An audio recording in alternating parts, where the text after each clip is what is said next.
क्या आप जानते हैं कि कार्तिकेय और गणेश के अलावा भगवान शिव और माता पार्वती की एक पुत्री भी थी। जी हाँ, हर कोई शिव पुत्रों के विषय में जानता है, किंतु बहुत कम लोग यह जानते हैं कि कार्तिकेय और गणेश की एक बहन भी थी, जिसका नाम अशोक सुंदरी था और इस बात का उल्लेखनीय पद्म पुराण में किया गया है। आज इस लेख के द्वारा हम आपको बताएंगे कि कौन थी अशोक सुंदरी और कैसे हुआ इनका जन्म। अशोक सुंदरी एक देव कन्या थी जो अत्यधिक सुंदर थी।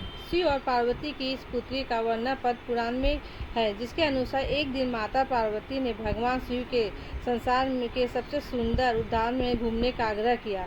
अपनी पत्नी की इच्छा पूर्ति के लिए भगवान शिव उन्हें नंदवन ले गए, जहाँ माता पार्वती कल्पवृक्ष नामक एक पेड़ से लगाव हो गया। कल्पवृक्ष मनोकामना पूर्ण करने वाला वृक्ष थे, अतः माता उसे अपने साथ कैलाश ले आई और एक उद्यान में स्थापित किया। एक दिन माता अकेले ही अपने उद्यान में सैर कर रही थी, क्योंकि भगवान भोलेनाथ अपने ध्यान में लीन थे। माता को अकेलापन महसूस होने लगा, इसलिए अपना अकेलापन दूर करने के लिए उन्होंने एक पुत्री की इच्छा व्यक्त की। तभी माता को कल्पवृक्ष का ध्यान आया, जिसके पश्चात वह उसके पास गई और एक पुत्री की कामना की। चूँकि कल्पवृक्ष मनोकामना पूर्ति करने वाला वृक्ष था, इसलिए उसने तुरंत ही माता की इच्छा पूरी कर दी, जिसके फलस्वरूप कारण उन्हें एक सुंदर कन्या मिली। उसका नाम अशोक सुंदरी रखा। उसे सुंदरी इसलिए कहा गया था क्योंकि वह बेहद खूबसूरत थी। माता पार्वती अपनी पुत्री को प्राप्त कर बहुत खुश थी, इसलिए माता ने अशोक सुंदरी को यह वरदान दिया था कि उसका विवाह देवराज इंद्र जितने शक्तिशाली युवक से होगा।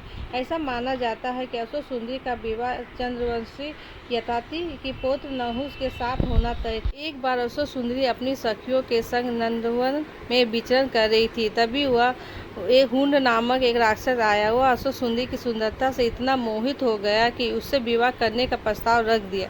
तब अशोक सुंदरी ने उसे भविष्य में उसके पूर्ण नियति विवाह के बारे में बताया। यह सुनकर हुंड क्रोधित हो उठा और उसने कहा कि वह नहुष का वध करके उससे विवाह करेगा।